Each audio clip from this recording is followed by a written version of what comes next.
عن ابن مسعود رضی اللہ تعالی عنہ قال قال رسول اللہ صلی اللہ علیہ وسلم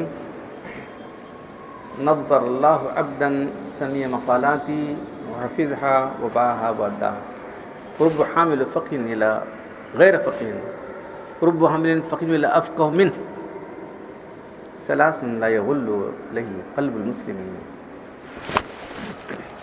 الاخلاص العمل لله ونصیحۃ المسلمین ولزوم جماعتهم فإن دعوتهم تحیط بهم۔ عبداللہ بن مسعود رضی اللہ تعالیٰ عنہ سے روایت ہے کہ اللہ کے رسول صلی اللہ علیہ وسلم فرمایا اللہ تعالیٰ اس بندے کو تر و تازہ رکھے جو ہماری باتیں سنے، اس کو یاد رکھا، اس کی حفاظت کیا اور دوسروں تک پہنچایا۔ چار کام کو کرنے والوں کو، اپنے محدثین کو یا حدیث کے طالب علموں کو یہ بات آپ نے دعا دی کہ اللہ ان کو تر و تازہ رکھے۔ پھر دوسری بات ارشاد فرمائی کہ رب حامل فقین، وہ تو جو ہے حدیث کے یاد کرنے والے ہوتے لیکن اس کا مطلب ان کو زیادہ نہیں سمجھتے، دوسری طرف پہنچا دیتے، وہ آدمی زیادہ سمجھنے والا ہوتا ہے۔ ہاں، یہ آدمی جو حدیث کو یاد رکھا ہے اس سے بھی زیادہ دوسرا آدمی اس کا مطلب سمجھنے والا ہوتا ہے، اور رب حامل الا افقہ منہ، اس سے زیادہ دوسرا آدمی سمجھتا ہے۔ پھر اس کے بعد ارشاد فرمایا کہ تین ایسی باتیں ہیں کہ ایک ایمان والا اس میں کبھی کوتاہی نہیں کرتا، اس میں خیانت نہیں کرتا۔ ثلاث لا یغل قلب المسلم، ایمان والے کا جو ہے دل کبھی اس میں خیانت نہیں کرتا۔ ایک تو یہ کہ صرف اللہ کے لیے عمل کرنا، الاخلاص والعمل للہ، ونصیحۃ المسلمین، سارے مسلمانوں کے لیے خیر خواہی اختیار کرنا، اور ولزوم جماعت، مسلمانوں کی جماعت کو یعنی اجماع کو مضبوطی سے تھامنا۔ تو حدیث کا جو آدھا حصہ ہے وہ جو لوگ حدیث کے طالب علم ہیں، حدیث کے علماء ہیں، ان کے لیے ہے۔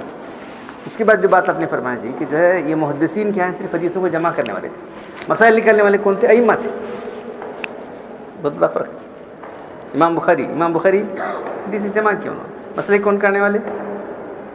امام ابو حنیفہ رحمۃ اللہ علیہ، امام مالک، امام شافعی، یہ لوگ مسئلے کاٹنے والے تھے۔ تو اس کی گہرائی میں اترنے والے لوگ الگ ہیں، صرف جمع کر کے یاد رکھنے والے لوگ ہیں۔ دو گروپ ہیں، ایک محدثین، ایک فقہا۔ تو اس لیے اللہ بول رہے ہیں کہ تم یاد رکھیں، جا کے پہنچاؤ، تم سے زیادہ انہیں سمجھنے والا ہوتا ہے۔ تو اس لیے وہیں دو کیٹیگری ہوگی اس زمانے میں، اللہ کے دو کیٹیگری کر دی، ایک صرف یاد رکھنے والا اور دوسرے تک پہنچانے والا، دوسری جو سمجھ یہ حدیث ایسی ہے۔ تو امام ابو حنیفہ رحمۃ اللہ علیہ کے سامنے جو ہے، شاید امام احمد کی بات ہے، تو انہوں نے جو ہے ایک حدیث بیان کی، تو ایک مسئلہ آیا تھا پیش کرتے، کسی کو سمجھ میں نہیں آ رہا تھا، وہاں سے جو ہے امام ابو حنیفہ، ارے وہ تو بہت آسان ہے، وہ آپ ہی نے حدیث سنائی تھی، بولے امام احمد حدیث کے امام تھے، انہوں بولے کہ یہ حدیث مجھے اس وقت ہے جب ابھی تمہارا حمل نہیں ٹھہرا تمہارے اماں کے پیٹ میں، مجھے معلوم نہیں، دیکھو کہ اندر اس کا مطلب یہ سمجھنے والا ہو۔ اعتراف کرنا پڑا ان کو، محدثین کو ہم نہیں بول رہے ہیں ان کو بڑھانے گھٹانا، ہمیں بڑھانے گھٹانے سے کیا ہے، دعا دو اللہ کے رسول اتنی بڑی دعا ہے نا، جو ہماری باتوں کو سنتا ہے، یاد رکھتا ہے، پہنچاتا ہے، اس کے لیے اللہ اس کو تر و تازہ رکھے۔ تمہارا دعا ملی، تمہارا درجہ کم نہیں ہے، لیکن یہ جو سمجھنے والا ہے یہ تو سب لوگوں کی خدمت کرنے والا ہے۔ تو انہوں بولے کہ جو ہے اے عزیز، ان کی شاگردوں نے بولے کہ جو ہے یہ حدیث تو مجھے اس وقت سے یاد ہے جب کہ ابھی تمہارا حملہ ٹھہرا تھا تمہارے اماں کے پیٹ میں، مگر مجھے نہیں معلوم اس کا مطلب یہ، آج تم نے اس کا مطلب سمجھا دیا مجھے۔ تو ایک گروہ محدثین کا، ایک فقہ کا۔ امام ابو حنیفہ کی کرتے ہیں، ارے انہوں حدیثوں کے سمجھنے والے، کمپیئر کانٹراسٹ کرنے والے، اس کا صحیح مطلب کیا ہے، اس کی گہرائی تک اترنے والے لوگ ہوتے ہیں۔ فقہ کے اصل معنی کیا ہے؟ چھلکا کاٹ کے مقصد تک پہنچنا، چھلکا کھا دیں گے، چھلکا نکال کر اندر مقصد تک پہنچنا، تو یہ لوگ وہ مقصد تک پہنچنے والے تھے۔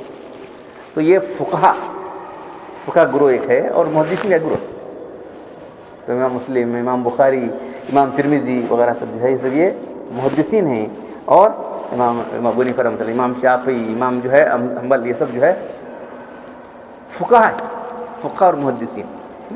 اس میں سب سے بڑے فقیہ تو ہمارے امام صاحب ہیں۔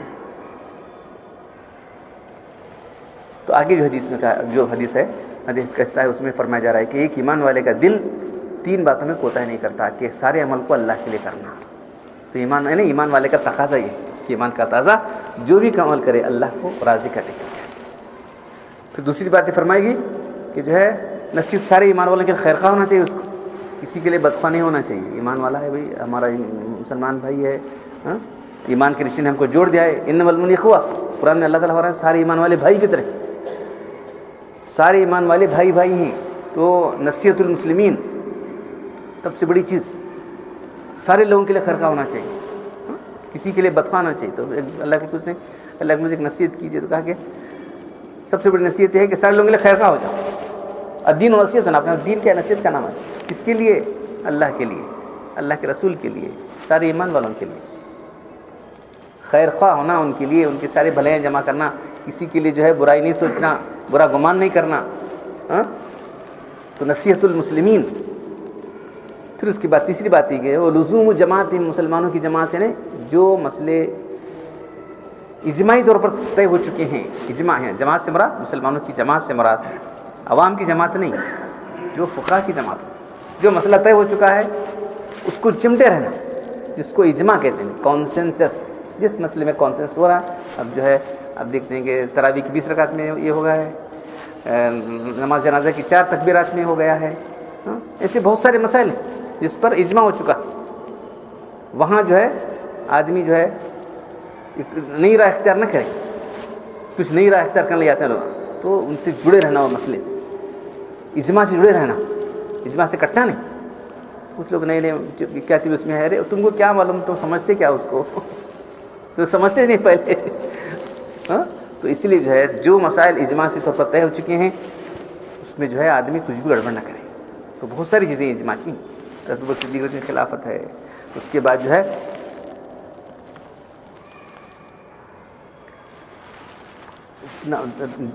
جو ہے خطبہ ہے، کبھی اللہ کے رسول نے یا صحابہ کرام نے کسی اور غیر زبان میں خطبہ دیا نہیں کیا، پورے ممالک فتح کرتے چلے گئے، وہاں صرف خطبہ دیتے تھے۔ تو یہ جو ہے یہ بھی اجماع ہے، تو ایک نہیں بلکہ بے شمار چیزیں جو ہے اجماع کی، بے شمار چیزیں اجماع کی ہیں۔ تو اجماع کے خلاف کرنا جو ہے آدمی اپنے آپ کو خطرے میں ڈالنا، جو اجماع سے کٹا اس کو تنہائی جہنم میں پھینک دیا جائے گا، معلوم۔ تو بہت سے لوگ بس کیا نہیں ایسا بھی آتا ہے، ایسا ایسا تو یہاں کیا فرمایا جا رہا ہے کہ جو ہے لزوم جماعت، جماعتیں کہاں کی جماعت تھی، یہاں کی جماعت وہاں کی جماعت نہیں، جو اورال جماعت اور اول جماعت ہے جو مسائل اجماع کے ہیں اسے چمٹے رہے آتے، بڑے بڑے ائمہ فقہا وغیرہ، حضرت شاہ ولی اللہ صاحب تو کہتے ہیں کہ جو ہے میں ایک بات کہتا ہوں، یہ جو ہے اجماع سے جڑے رہو۔ تو اب اجماع کس کا ہے؟ چاروں ائمہ جس بات میں متفق ہیں وہ اجماع، چاروں ائمہ جس بات میں متفق ہیں اس کو اجماع کہتے ہیں۔ صحابہ کرام کا تھا، اس کے بعد چاروں ائمہ نے جس بات میں اتفاق کیا ہے وہ اجماع، کیونکہ ان کی دعا ان کو گھیرے ہوئے، ان کی دعا ان کو گھیرے میں لیے ہوئے، اس لیے جو ہے صحیح راستے پر چلیں گے لوگ جو اجماع سے جڑے ہوئے ہیں۔ اجماع سے کٹنے والے لوگ گمراہ ہو جاتے ہیں، بہت سے لوگ گمراہ ہو گئے، ہو رہے ہیں، کیا کر سکتے ہیں؟ کہاں کا اجماع کا نکلا بولو میرے سامنے، کہاں کا اجماع، کہاں کا اجماع ہے؟ تیری جماعت ہے، قرآن ہے، ایک دو بے شمار حدیث ہے، تو کیا پڑھا ہے جان چھوڑا۔ اس کے واسطے ہم نے پہلا جو کیا تھا اجماع کے بارے میں کیا تھا، جو پامفلیٹ لکھا تھا، اس کے بعد جو ہے جو بڑے بڑے علماء بلائے تھے تو اجماع کے بارے میں بولو، تو سمجھنا ہے، سمجھ آ رہے ہیں، جن کو اللہ توفیق دیا سمجھتا ہے، جو نہیں سمجھتا اسے کیا کروں، چھوڑ دو، نہیں سمجھتا اس کو نہیں سمجھنا کیا کر سکتے ہیں، صرف پڑھنا ہے، صرف پڑھ رکھ لینا۔ تو بہرحال جو ایک بات اہم یہ ہے کہ اجماع کیا کہتا ہے اس کے بارے میں دیکھیں، یعنی ایسا بھی آتا ہے، ایسا بھی آتا ہے، ویسا بھی آتا ہے، کیا اجماع کیا کہتا ہے، بس اجماع سے جڑنا بہت ضروری ہے۔ اس سے پہلے حدیث آ چکی ہے اجماع کے بارے میں، تو پھر یہاں جو وہ بتا رہی ہے ایک ایمان والا جو ہے اپنا سارا عمل اخلاص سے کرے گا، سارے ایمان والوں کے لیے خیر خواہ رہے گا، نصیحت کرتا رہے گا سارے ایمان والوں کے لیے، دل سے بھی کرے گا، اپنی زبان سے بھی کرے گا، اور جو ہے اجماع سے جڑے رہے گا۔ اللہ تعالیٰ کو سننے اور عمل کرنے کی توفیق عطا فرمائے۔ الحمد للہ رب العالمین والصلاة والسلام علی رسول الکریم۔ ربنا آتنا فی الدنیا حسنۃ وفی الآخرۃ حسنۃ وقنا عذاب النار۔ ربنا ظلمنا انفسنا وان لم تغفر لنا وترحمنا لنكونن من الخاسرین۔ ان اللہ ملائکۃ یصلون علی النبی یا ایھا الذین آمنوا صلوا علیہ وسلموا تسلیما۔ سبحان ربک رب العزة عما یصفون وسلام علی المرسلین والحمد للہ۔